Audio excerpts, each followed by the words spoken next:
I have you loud and clear. Hello. Welcome. Science. And that is to say, physics, medicine, nature, or space, time, the brain, life, the universe. This week, we bring you the best bits of 2016, from democracy in nature and the science of dating to why it pays to look at the light side. What a year it's been. I'm Georgia Mills, and this is The Naked Scientists. The Naked Scientists podcast is powered by ukfast.co.uk.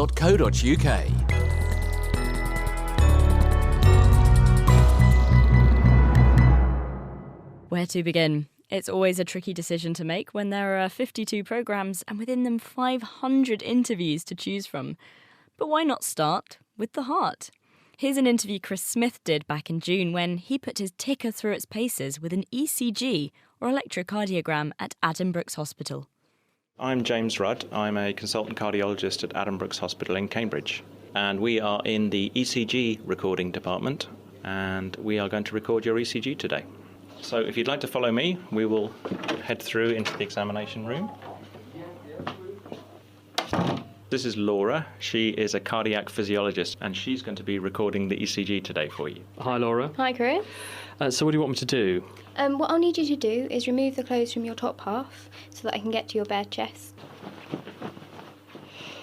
Okay, I'm down to my bare chest. Okay, so if you could lie down so that your head's on the pillow and just make yourself nice and comfortable there on the bed. I don't normally get to lie down at work in the hospital. Are you comfortable enough? I'm very comfortable.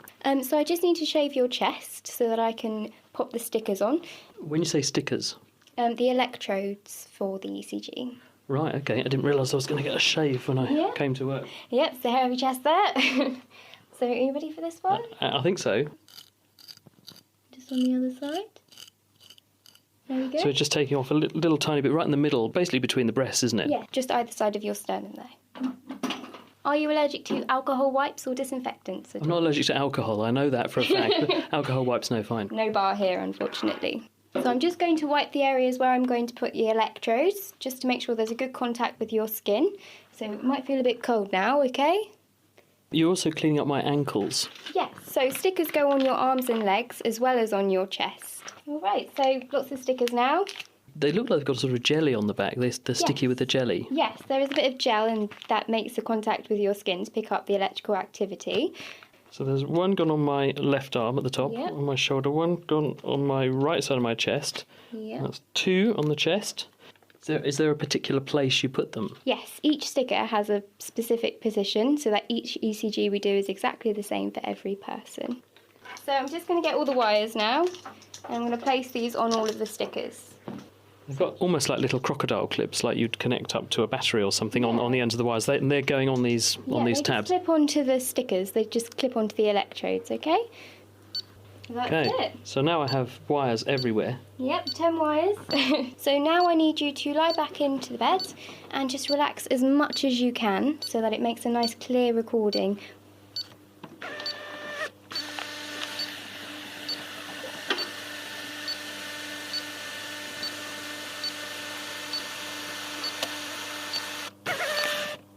And that's ECG done. Right, now it comes to the verdict. I'm gonna talk to the cardiologist and find out what it shows. So we've got your ECG in front of us now, Chris, and what we can see is a piece of graph paper with some black lines on. In essence, we've got a plot of voltage against time. So this is a snapshot of your heartbeat over about 5 seconds, and as you may be aware, the heart is a large muscle. It's about the size of your fist, and within the heart are specialist cells which are called pacemaker cells, and these cells generate very small voltages which we can pick up on the surface of the skin using the ECG test. Okay, can you then take me through, James, how what we're seeing on this piece of paper relates to what my heart is doing? So the very first part of the trace here, I'm just pointing to it looks like a humpback bridge. This is called a P wave, and this actually happens when the atria at the top of the heart are full of blood and begin to pump the blood into the ventricles. And the atria are the holding chambers, if you like, at the top of the heart, and they receive blood from the rest of the body and also from the lungs. The next thing we see is a very sharp up and then down stroke, And this is when the main pumping chambers of the heart, the ventricles, start to contract. They expel the blood around the body, and they also push blood to the lungs as well. Finally, we have another humpback bridge. This is called the T wave of the ECG, and this is when the electrical activity of the heart is resetting itself back to normal, and the ventricles and the atria are relaxed and getting themselves ready for the next heartbeat. How could a cardiologist like you then take that trace and see when a person has a problem? So there are several elements we can look at. We can look at the heart rate. We can look at whether the heartbeats are happening regularly or irregularly. And we can also look at the actual waves themselves. Sometimes they have unusual shapes, which we recognise as being a signal of an abnormality in the heart. If I had heart disease, say a furred up coronary artery, not enough blood is getting to my heart, would you be able to tell that from an ECG? In most cases we can, yes, and it's always the first test that we do. As soon as you come into hospital, we would do an ECG, particularly if you had symptoms of heart problems like chest pain or palpitations. An ECG is a really quick, inexpensive tool for giving us a clue as to exactly what's going on with the heart. Chris Smith and James Rudd on the heart's inner workings there. Now, normally at this point in the show, we'd turn to Kat Arney for her myth conception. We take some questionable science, often sent in very kindly by you, and investigate it to see whether it cuts the scientific mustard. And the dogma we loved the most was about cats. At the risk of offending any of our cat-loving listeners, I'm much more of a dog person, so this week I've been finding out what happens when you throw a cat out of the window. Before anyone complains, no animals were harmed during the making of this radio show, but I did want to discover if it's true that cats always land on their feet, no matter how far they fall. So let's first take a look at what happens when they do make a successful four-footed touchdown, and then what goes wrong when they don't.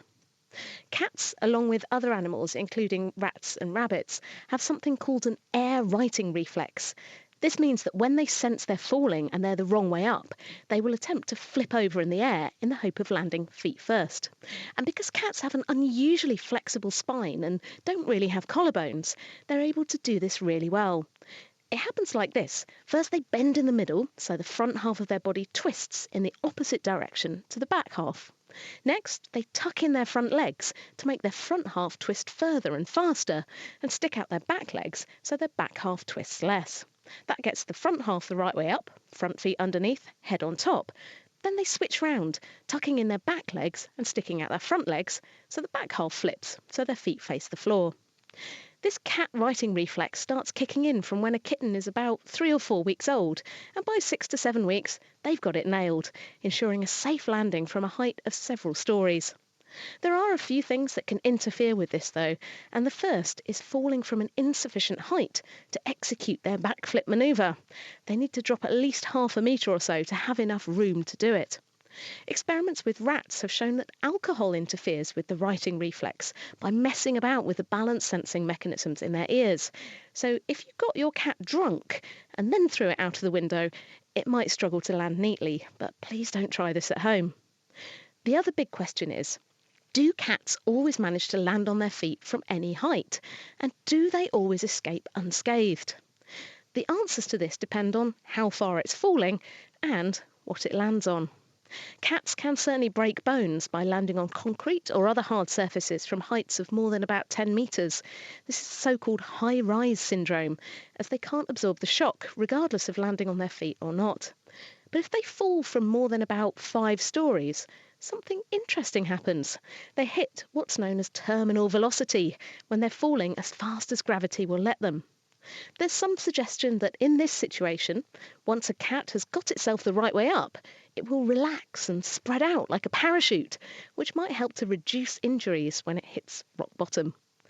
Intriguingly, a study in the 1980s looking at vet records of cats brought in after falls suggested 90% of animals falling from buildings survived.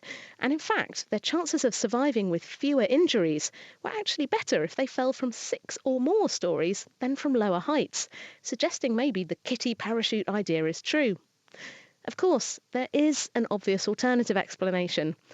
Animals falling from greater heights might be much more likely to be dead on arrival, so wouldn't be taken to the vet, skewing the statistics. And a more recent study showed that the further it falls, the more likely your moggy is to sustain serious injuries. So while it's true that cats can, usually, land on their feet, they don't always make it out unscathed, and in some cases reach the end of their, also mythical, 9 lives in a rather messy and tragic manner. Probably best to keep the window shut if you want to keep your kitty in one piece. And we're myth-busting as usual throughout 2017, so spot some dodgy science, send it our way. You can tweet at Naked Scientist or email chris@thenakedscientist.com. Now, one poignant moment for us all this year was celebrating the Naked Scientist's 15th birthday. And we did so with a programme all about how science works. Here's a sneak peek Greer Jackson put together of what happens in our newsroom. Not to be dramatic or anything, but we have 3 short days to organise anywhere up to 6 top-notch interviews. And so, come Monday morning, the clock is already ticking. Okay, so we get in on a Monday and we tend to look at 2 main websites which give us all the embargoed news. So we kind of get a sneak peek, so we're there when the news breaks. There'll be some papers, especially on Nature, which don't have press releases, but mostly we're looking at the press releases to give you that first kind of eye into the story, because a paper title doesn't always give you that much of an idea of what you're looking for. A circular inclusion with inhomogeneous non-slip imperfect interface in harmonic materials. And when we think about what's important, what do people need to know, we have this kind of mantra, it's health, wealth and heart. Things that affect our health, obviously, we all care about so much. For example, as the US declares its first homegrown cases of Zika in Florida, we've learned that up to 90 million people, including over 1.5 million childbearing women, may be infected across the Americas as the initial wave of the Zika epidemic unfolds. Then we have wealth. Things that hit your pocket, and in science actually there's quite a lot of stuff which is just incredibly expensive. This month, technology giant Apple have launched an all-new digital wallet called Apple Pay, where you can now pay. And then heart is usually my favourite category. It's just the things that make you laugh. We call them "and finally" stories quite often, you know, in the news where they say, "And finally, why penguins don't get cold feet." I like to get dinosaurs in there as often as possible. That's the "and finally." I love "and finallys." Right, are you guys ready for a news meeting? We might pitch 3 or 4 ideas each. Because there's a lot of good science, and if we went through all of it, it takes forever. What's next? The producer for that week picks the ones for us to go forward with. We all go away and we've got our stories that we need to look up. And so we need to contact the scientists and make a research call. Hear it straight from their mouths. Hi, is that Professor Stephen Curry? Yeah, good, how are you? Find out a bit more about it and set up interviews with them. I worked out the other day I'd probably interviewed about 3,500-4,000 people since I started doing these programmes. And we get about a 20-minute interview with them, and this is then cut down to about 4 or 5 minutes, which is often the hardest thing. What do you choose to go in the programme? Hopefully by Thursday morning we have all of our interviews. And then once we've done that, we write up a cue, which is something that introduces the interview. Connie Orbach spoke with University of Cape Town researcher Claire Spottiswoode, who's been out to Mozambique to study the phenomenon. We send in the audio for the managing editor to decide the running order for the programme. OK, I'm Chris Smith, and I have the dubious pleasure of running The Naked Scientist and being the person who set it up in the first place. In order to choose an order for the stories in the news, we have to be thinking about several things. Foremost is, what's our lead story? Because the first thing people want to hear is the thing that's going to grab their attention. It's going to make a big difference to their life or the lives of many other people around the world, or it's going to change the way that we view the world as a human race. So if you take Ebola as a good example, this has been around for 40 or 50 years since it was first discovered. People had largely dismissed this as a tropical disease and not really of much importance, apart from to those people who, a handful of them each year, were catching it. Suddenly it begins to spread. This week, the lowdown on Ebola. We talked to the people in Sierra Leone who are trying to fight the outbreak, a new vaccine trial that's just kicked off, and we hear how it's not just humans that are affected by Ebola, but our closest primate cousins too.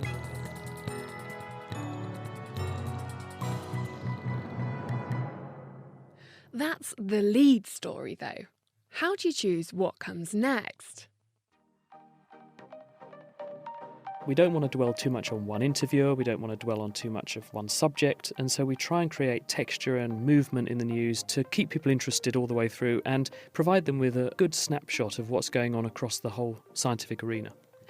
What we then do is that we get together and we write a script which uses all of those cues, those written introductions, and links everything together. And the two presenters, often it's Kat Arney and myself, but other members of the team also take part, we will then record those links in the studio, and then we compile the programme by taking the interviews we've already done and putting them within those links. And ta-da! The Naked Scientist programme is complete. Well, sort of. It goes through a series of checks and then is published on iTunes or Stitcher or whatever you use for your fine ears.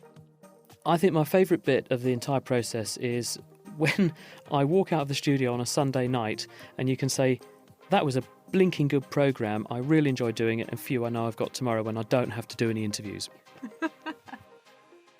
In case you're wondering, yes, we do have that theme tune playing constantly through the year. And one of the biggest news stories this year, perhaps even of the decade, was the announcement of the detection of gravitational waves. A very exciting moment. We did a lot of running from office to office, telling our colleagues, have you seen this? You know, it's amazing. So it was pretty fantastic. We'll have a whole new way to look at our universe, which is pretty exciting. And we can see so cool things, like black holes colliding. It's really opening up of a new era.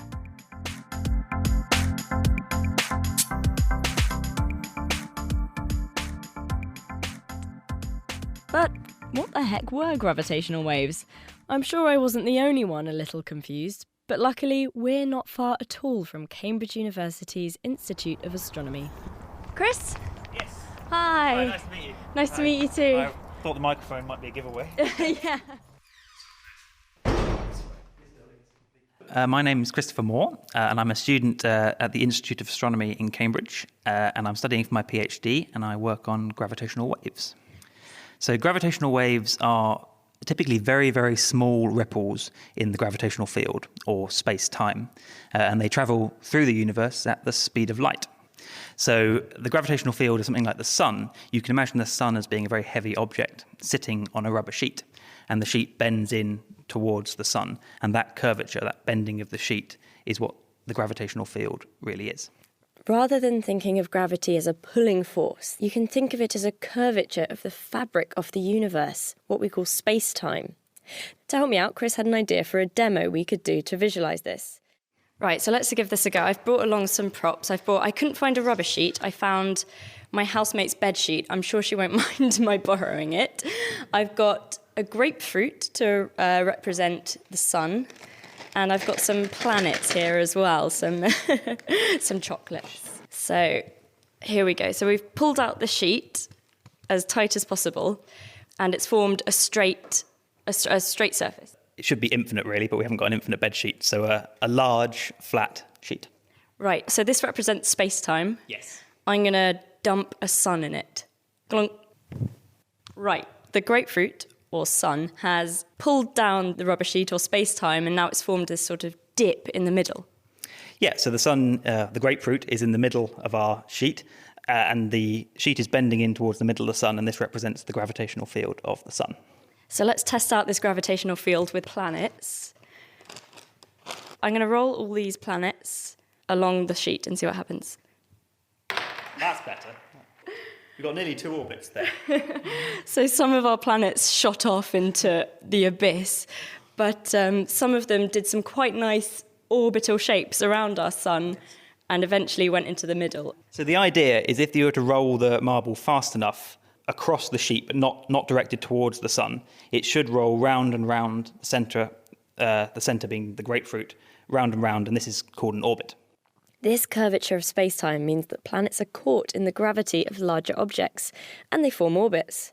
Our demo isn't perfect. The friction of the sheet means that our planets actually slow down and fall into the centre. Luckily for us, space is free of this friction, so our planet isn't spiralling towards a fiery inferno. So can we use this demo to visualise gravitational waves? So in our demo, we had a large grapefruit as the sun and a very small round chocolate sweet as our planet. If instead we had 2 grapefruits, so 2 large objects going round each other, as they moved, they'd constantly change the shape of the rubber sheet. And if you looked at this from a long, long way away, you'd see small changes in the fabric of the sheet, small changes in the space-time, rippling out from the centre of this system. And these ripples would be the gravitational waves. The systems that give off gravitational waves at large amplitude, the sorts of systems that we might be able to detect, are things like 2 neutron stars or 2 black holes in a very tight orbit. And these are not the sort of systems that are ideal to study using traditional electromagnetic telescopes. So these systems, it's much better to hunt for them using gravitational waves than it is using telescopes. So it's a completely new way of doing astronomy. So you can think of normal telescopes as being like your eyes, and gravitational wave astronomy as being like your ears. And we're trying to listen to the universe as well as look at it. Chris Moore from the Institute of Astronomy.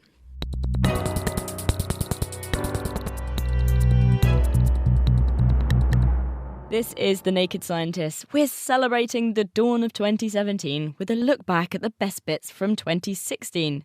Still to come, when we learned how shopping trolleys can be fish friends, how not to get a date, and why laughter really is the best medicine. Now, us producers often end up making programmes close to our heart. And this was very true for fellow producer Greya Jackson, who made a programme about coffee. Greya starts every day with a cafetiere about the size of my head, so naturally she was very interested in whether the stuff is actually good for you.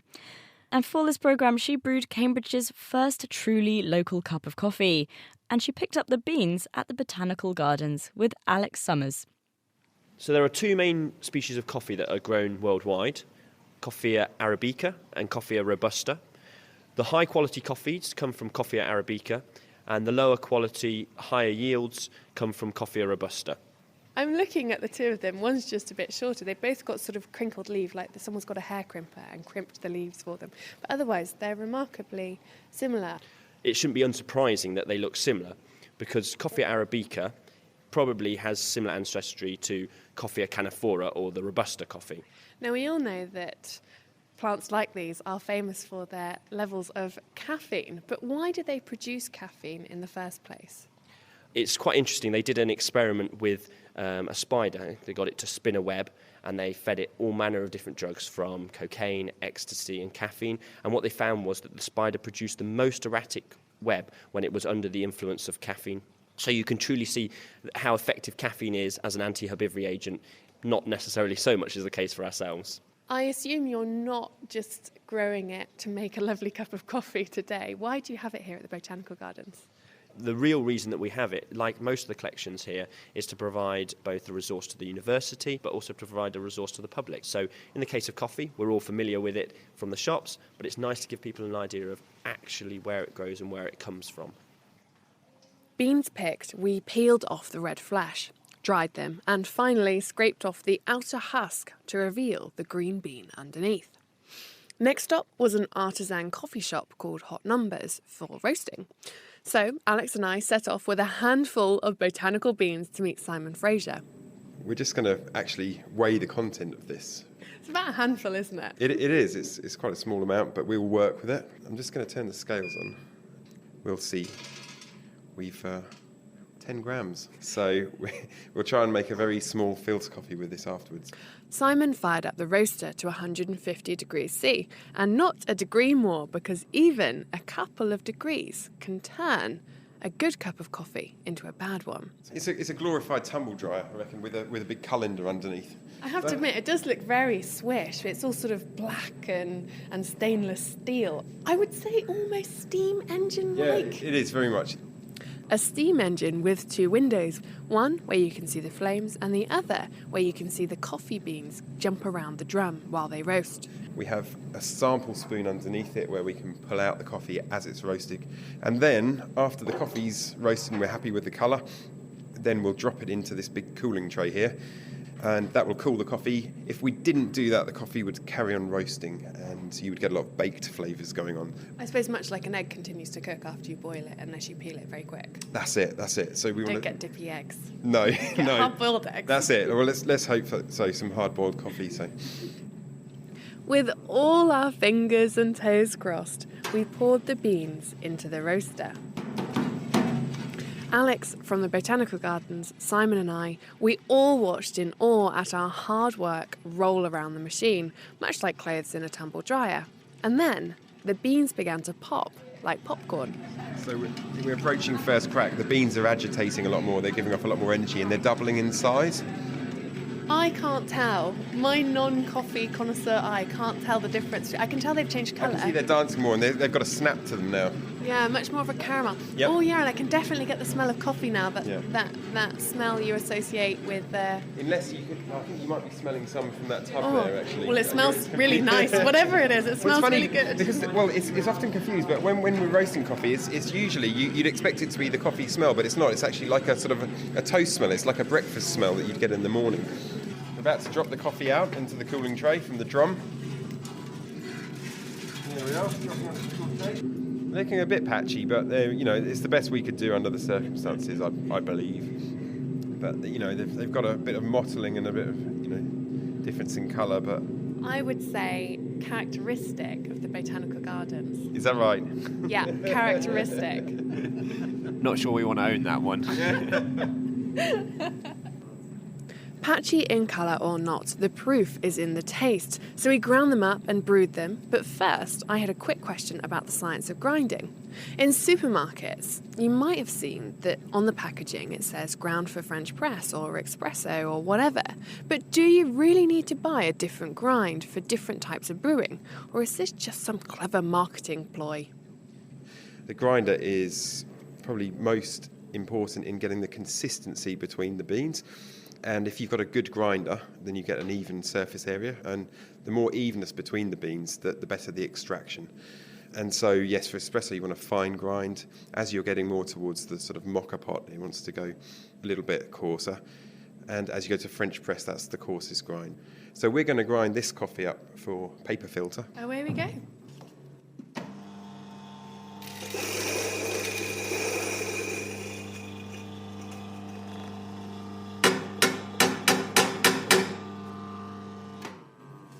I feel tense. Do you feel tense? Yeah, absolutely. It's incredible.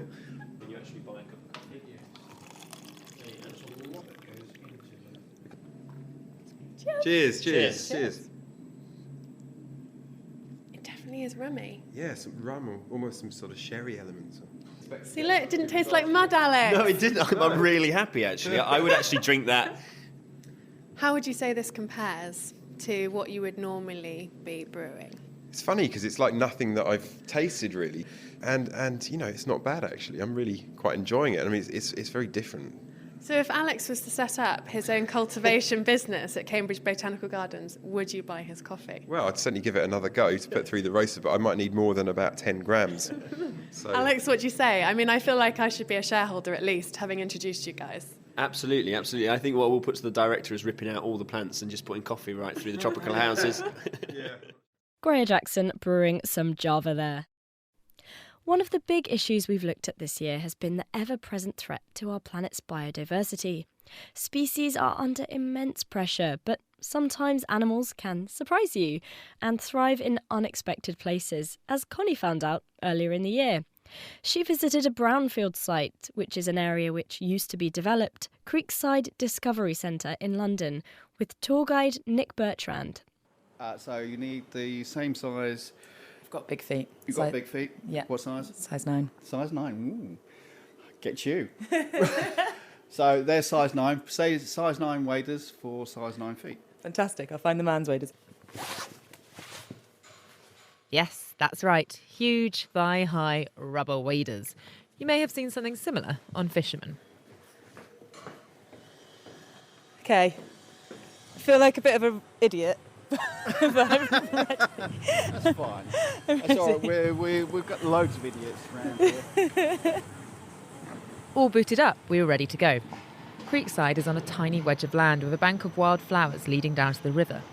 A rare sight in a part of London that, as you may be able to hear, is undergoing huge amounts of redevelopment. We've cranes to the left of us, cranes to the right of us, cranes ahead of us, and we're going into the valley of the creek. Great. Let's go. As we come over the brow, of the slope here, we're moving down from dry land into wetland, and you can see the white flowers just ahead, and they're the flowers of hemlock water dropwort, which tell you you are moving into the wetland zone. And it gets a bit less pretty down the bottom. We start to see the sludge. Well, don't forget where you are now. If you were standing here 6 hours from now, you'd be underwater. So up there where all the white flowers are, that's the shallow water. And then when you're moving into the deeper area where the tide's really going to be covering it by more than a metre or so, the vegetation, there's very few plants that can cope with that. We began to wander into the river itself, a hive for biodiversity with fish, frogs, crabs and, well, an awful lot of rubbish, really. I couldn't help wondering if the animals might be a bit happier in a river free from shopping trolleys and old mattresses. Here now, probably not. I mean, the river itself is clean.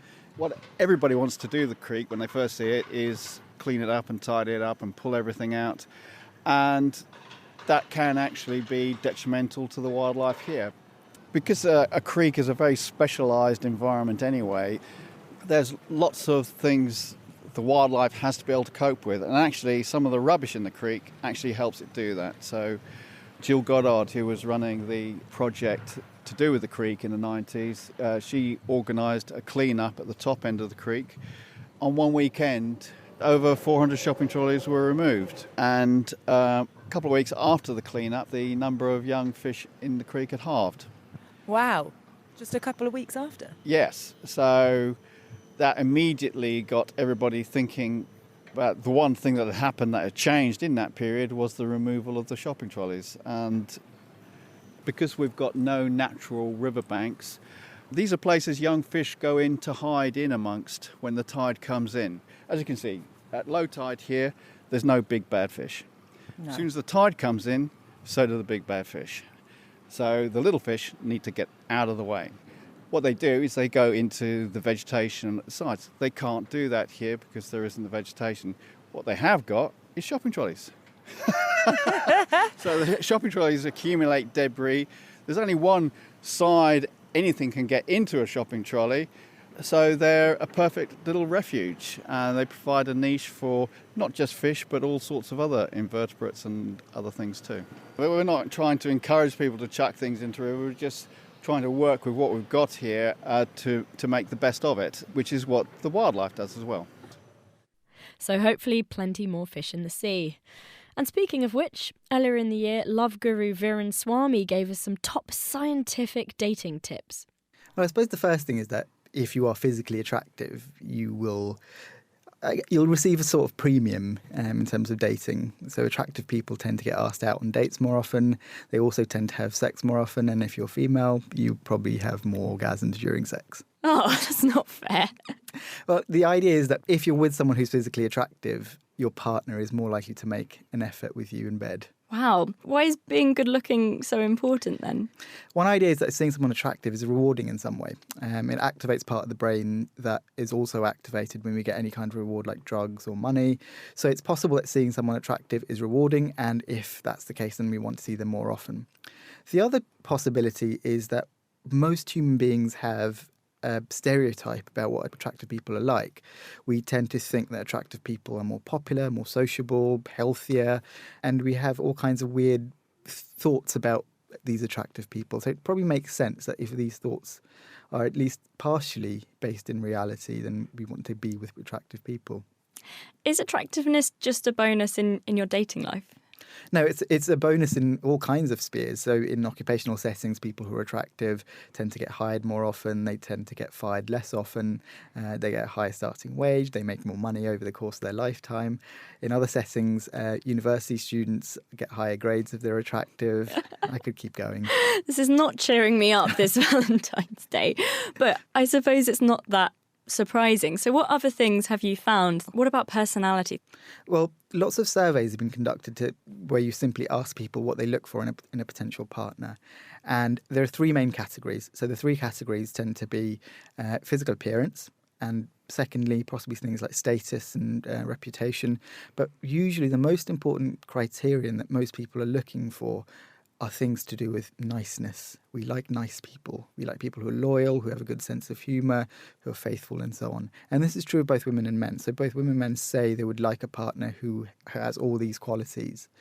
One of the things that people maybe don't think about very often is the effects of proximity. We like people who are nearby in general, and we tend not to have too many relationships with people who are further away.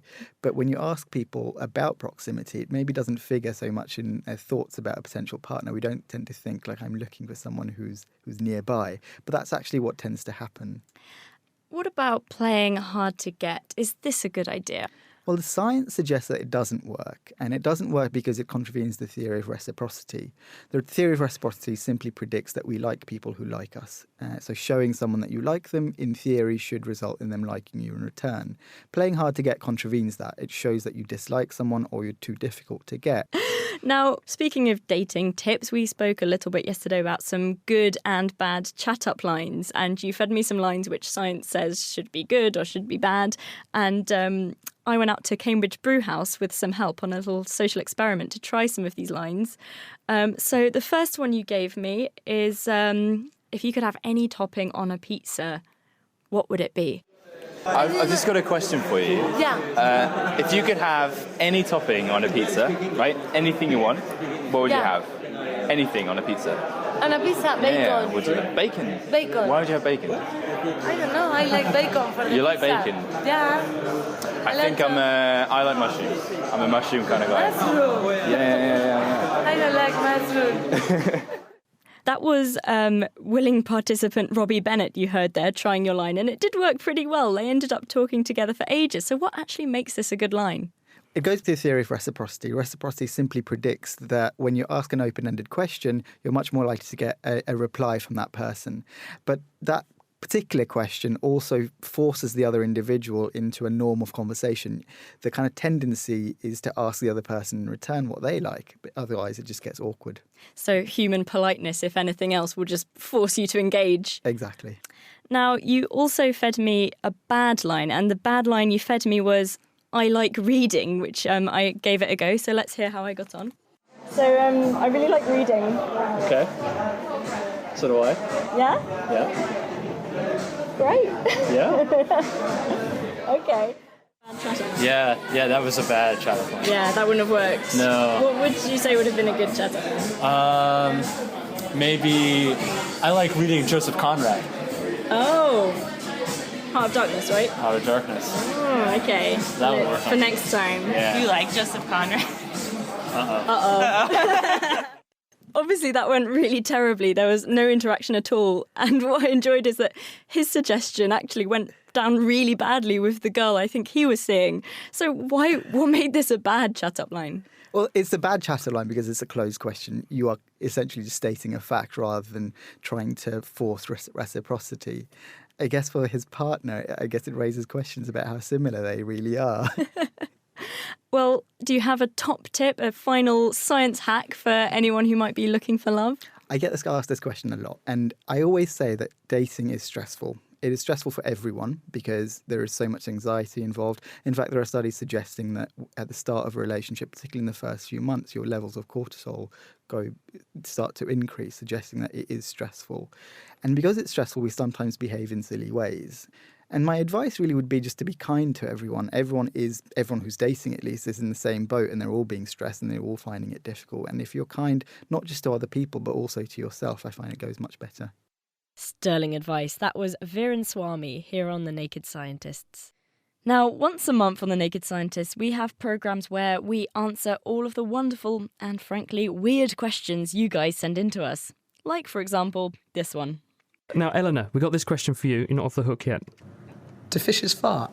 For some strange reason, this thought came to mind while I was in my bath.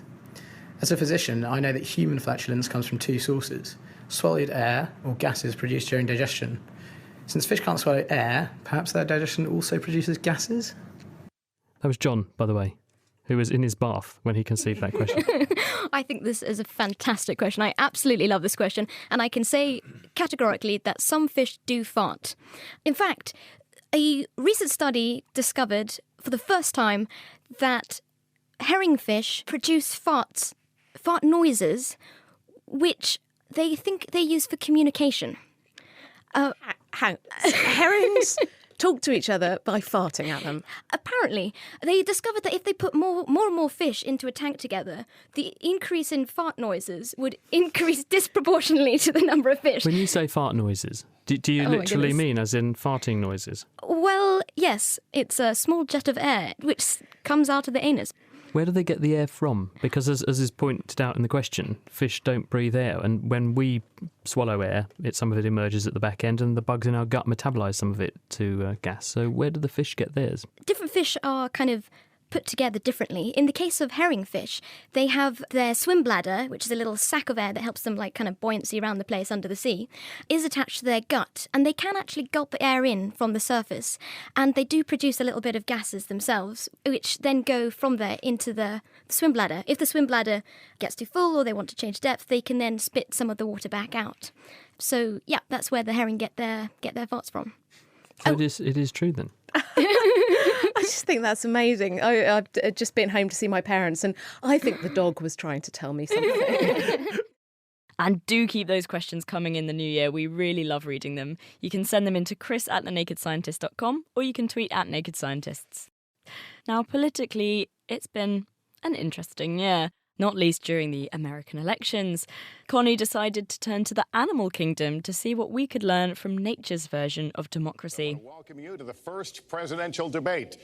The participants tonight are Donald Trump and Hillary Clinton. Choosing a leader can be a long and complicated affair, with lots of stages, rules and traditions. The 90-minute debate is divided into 6 segments, each 15 minutes long. We'll explore 3 topic areas tonight: achieving prosperity, America's direction, and securing America.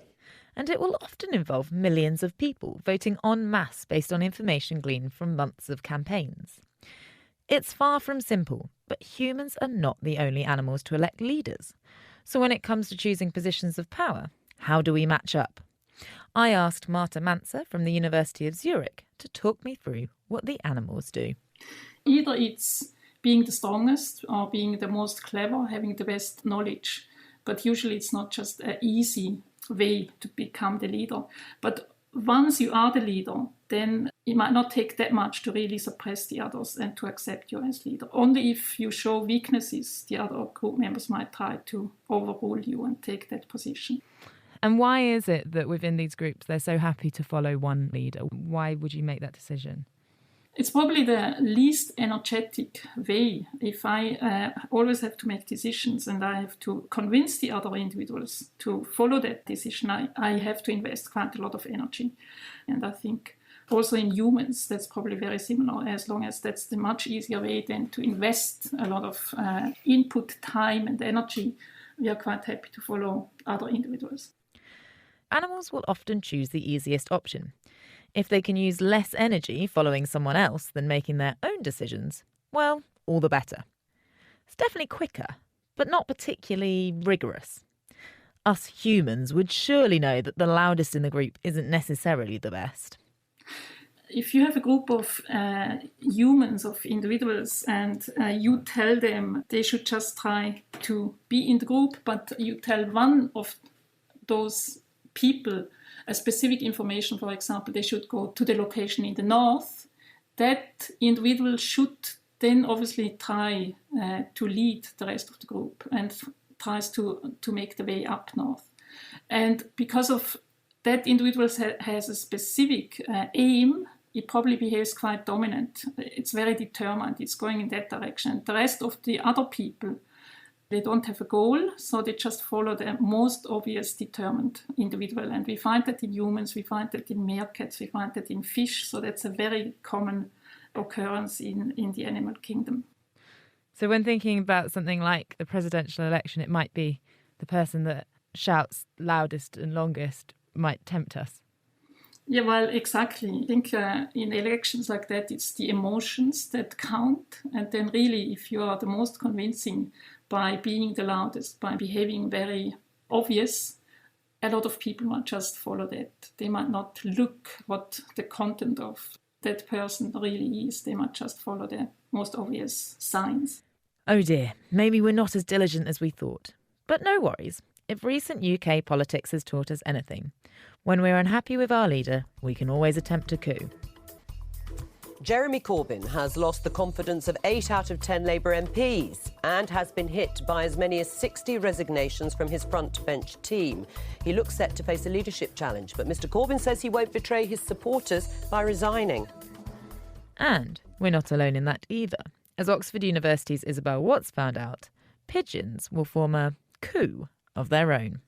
When a leader of a pigeon flock had incorrect information, instead of the information being passed straight down the hierarchy and therefore the whole flock taking an incorrect route, which could be very detrimental, that the hierarchy was actually able to reorganise itself, and therefore the leader bird was no longer at the front, and therefore its information was no longer as key to the flock's decision making.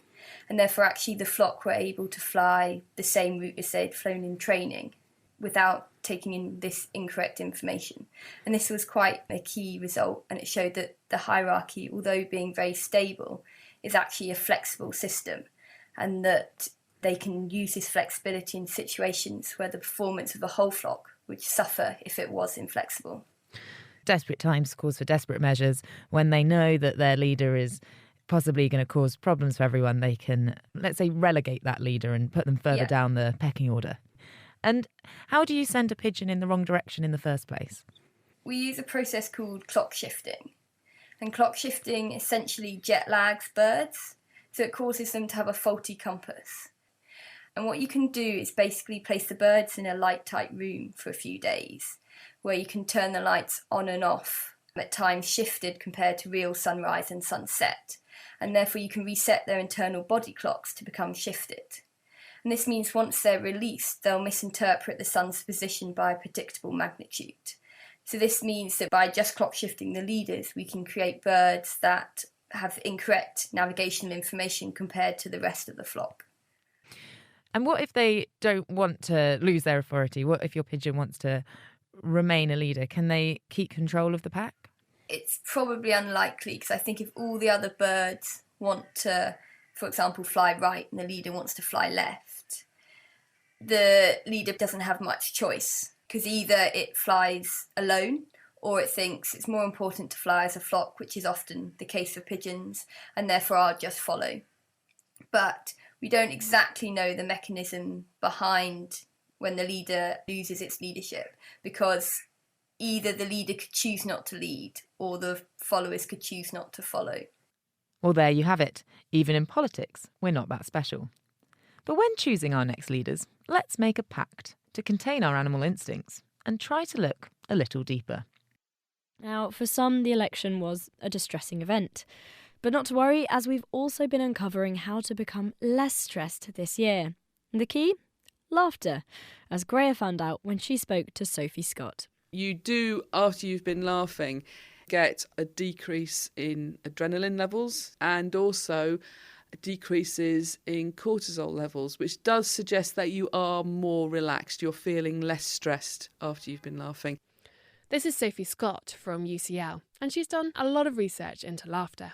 Laughter's more like a different way of breathing than it is anything else. So what happens when you're laughing is the intercostal muscles, which is the muscles between your ribs, start to move in large contractions, and they just squeeze air out of you. Now, normally you use those muscles to control what's called metabolic breathing. So you're doing that all the time. That keeps you alive.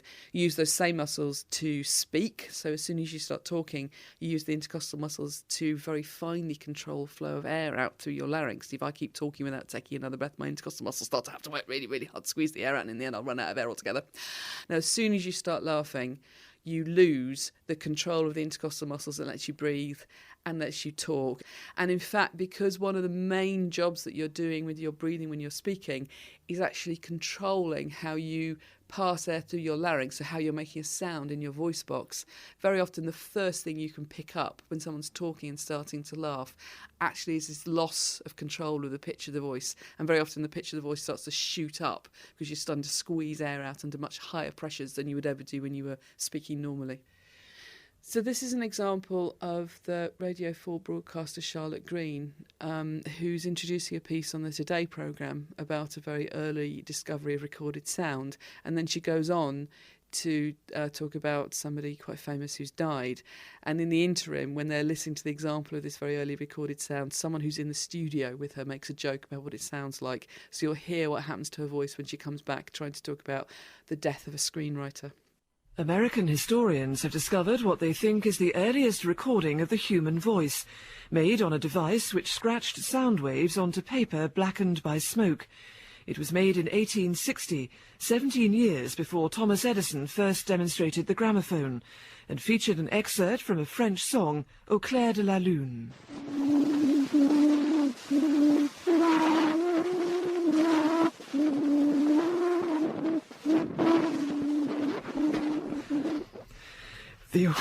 The award-winning screenwriter Abbie Mann has died at the age of 80. He won an Academy Award in 1961 for judgment at Nuremberg. Abbie Mann also won several Emmys, including one in 1973 for a film which featured a police detective called Kim Kutchuk, the character on whom a long-running TV series was eventually based. It's 10 minutes past 8.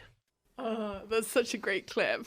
It's kind of beautiful, isn't it? She's desperately trying to keep going. I think that's one of the things that's enjoyable about it. She's on live radio. She's got to keep talking, and her voice is just going everywhere. So beyond just those contractions of those muscles, what sort of effect does that have on the rest of our body?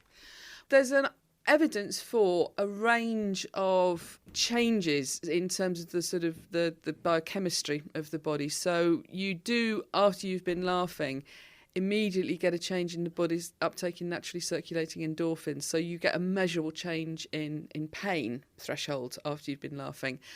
That is actually, it looks like it's more to do with the work you're doing at your rib cage than it is anything specifically to do with laughing, because you get the same change in endorphin take up if you do any kind of exercise. You get a change in pain threshold. So that may not be laughter specific. You also get, over slightly longer timescales, a decrease in adrenaline levels and also decreases in cortisol levels, which does suggest that you are more relaxed, you're feeling less stressed after you've been laughing, and that might be more specific to laughter. Does that mean we should all be laughing? You look like you're about to laugh yourself. Does that mean we should all be laughing more? I think it's certainly, we should let ourselves laugh. I mean, we should definitely let ourselves go to places and situations where we laugh, because we tend to think it's a bit of a trivial, silly behaviour. And definitely, I mean, there's very, very little research into it scientifically compared to emotions like fear and disgust, because it does sort of feel a bit silly to do this. And we don't often let ourselves take our laughter seriously. But actually, I think we should, consider it to be an important aspect of our lives that we should give a bit of space to. Where do we laugh the most? I'm thinking if we want to give more space to our laughter, what should we be pursuing or going out to do that will invoke laughter? It is quite interesting, because if you ask humans, and Robert Provine's shown this, if you ask human beings, adults, where do you laugh? What do you laugh at? They'll talk about jokes and humour and comedy. But actually we laugh most when we're with other people. So it's a behaviour that's primed just by other people being there. You're 30 times more likely to laugh if there's somebody else there than if you're on your own. And that means in practice that most of the laughter you encounter sort of naturally is actually when you're talking to other people, because that's what we do when we're with other people. And laughter is less to do in those situations with humour. We're hardly ever laughing at jokes, for example. It's got more to do with making and maintaining social bonds. So when you laugh with people, you're laughing as much to show them that you like them. If you're not laughing at jokes, then what are you laughing at? Well, people are laughing at statements like, I will have another cup of coffee, or I might miss my bus. And in fact, Robert Provine's shown at any one point in time, the person who laughs most is the person who's speaking. And I think in that context, it is quite interesting, because there's some interesting work looking at relationships and how people deal with stress in relationships that shows couples who deal with stressful situations by using what the scientists call positive affect, but they mean stuff like laughter, not only immediately become less stressed, they're also the couples who are happier in their relationship and they stay together for longer. And these interactions, does it always have to be face-to-face? I'm thinking today people are more mobile, they're living away from their family and friends, and often that means conversations take place over instant messages or texts. Do you evoke the same laughter, or is it a different thing altogether? Well, there is some evidence that you you get most laughter and people talk for longer and are happier after conversations that are face-to-face, so you can see and hear the person more than if you can only hear them, so you're on the phone. And that's even more, again, than if you've just got words, so you've just got text, emails, SMS, that kind of thing. So it does suggest that the more social information you have, the more you will laugh, the happier you're going to feel, the longer you're going to talk for. And you can see people trying to put laughter back in. In a lot of text-based mediums, people try all sorts of ways of, writing lol or using smiley faces or emoticons or anything that will kind of try and suggest, I'm giving you laughter, there's laughter going on. We try and put it back there, but it's never quite the same. My favourite of those has always been ruffle, which is roll on floor laughing. But I don't think I've ever ruffled after a text. And you see people trying to, elaborate on that, like rufflecopter or, just anything to try and kind of indicate the severity of this. But as you say, you're writing it, you're actually not necessarily doing it. So do you think laughter is possibly the best medicine? Is the fable true? I think laughter probably is a really good medicine, but I think what we shouldn't do is think of that as like laughter exists on its own. I think it's the fact that laughter primarily happens in social interactions, and it's really hard to pull apart from that. So you do find yourself laughing on your own, but you laugh much, much more when you're with other people, and you laugh even more if you like those people. So actually, it's like the laughter is an index of all this other social stuff that's going on, and it's very hard to pull apart what's actually contributing to the benefits of the laughter in that context, because actually the whole thing could be good for you. So whatever 2017 brings, we'll be ready with a smile. And we look forward to bringing you shed loads of science. Starting next week with a Q&A. We'll be answering all of your questions, so send them in to chris@thenakedscientist.com. The Naked Scientist comes to you from the University of Cambridge and is supported by the STFC, the EPSRC and Rolls-Royce. From me, Georgia Mills, and from the rest of the Naked Scientist team, goodbye and a very happy new year.